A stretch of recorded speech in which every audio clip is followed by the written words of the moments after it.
Right now, your phone can find you anywhere on Earth, to within a few steps. But here is the strange part. The system doing it has absolutely no idea where you are. It never did. It isn't watching you. It isn't tracking your phone. High above your head, a handful of machines are simply screaming the time into empty space, over and over, forever. And somehow, your mission is to build that, from scratch, starting with a single rock. It sounds impossible, and it nearly is, because to find yourself with nothing but a rock, you will have to rebuild the world, fly to space, and rewrite your idea of time itself. So first, you survive. You chip the rock into tools, you make fire, you plant crops, and you buy yourself the one thing invention truly needs: free time. You melt rock into metal. You chase sparks until you can bend electricity to your will and send invisible radio waves through the open air. The Stone Age is far behind you now. But here is where almost everyone goes wrong. They think finding your way is about maps and directions. It isn't. The secret you are chasing is stranger and far simpler than that. To know where you are, you don't need a map, you need a clock. Picture a friend on a distant hill giving a shout, and you hear it a moment later. From that tiny delay and the speed of sound, you could work out exactly how far away they are. Light works the same way, just unimaginably faster. If you know the precise instant a signal left, and the precise instant it arrived, you can multiply by the speed of light and turn pure time into distance. One distance puts you somewhere on a giant invisible sphere. A second distance narrows it to a ring.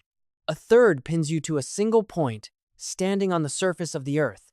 So you don't actually need to see anything at all. You just need clocks you can hear from very far away.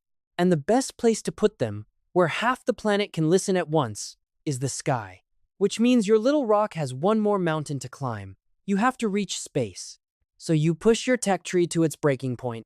You refine fuel, you build rockets, and you hurl small machines 20,000 kilometers above the ground, until a ring of them circles the planet, each one endlessly broadcasting just two things: where it is and what time it is. But now you slam into a wall that almost ends the whole dream. At the speed of light, a clock error smaller than a single heartbeat throws your position off by hundreds of kilometers. An ordinary clock, drifting by 1,000th of a second, is worse than useless up there. So you invent a clock that doesn't tick with gears, but with atoms. Cesium atoms hum over 9 billion times a second, so perfectly steady that the clock would lose just 1 second every 300 million years. You bolt these atomic clocks into every satellite, and you think, surely, now you are finished. You are not.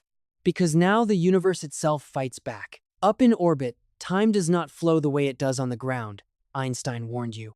A clock that moves very fast ticks a little slower, but a clock far from Earth's gravity ticks a little faster. And way up there, the second effect wins. Every single day, the clocks in the sky drift ahead of the clocks on the ground by 38 millionths of a second. That sounds like nothing at all, but remember, light turns time into distance. 38 microseconds becomes 11 kilometers. Ignore Einstein for one day, and your map would swear you were in the wrong city. Ignore him for a week, and the entire system falls apart. So, before you ever launch, you deliberately build the satellite clocks to tick at the wrong speed, tuned so precisely that once they are flung into orbit, relativity itself drags them into perfect time with Earth. GPS becomes the first everyday machine that simply cannot work unless Einstein was right. And at last, it is done.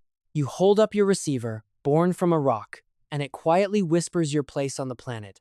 And here's the strange truth. You did not build a map. You did not build an eye in the sky, watching you.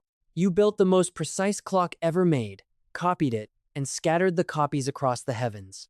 Your device sends out nothing, and nobody up there is looking down. You are simply listening. A silent eavesdropper on a chorus of clocks falling through space.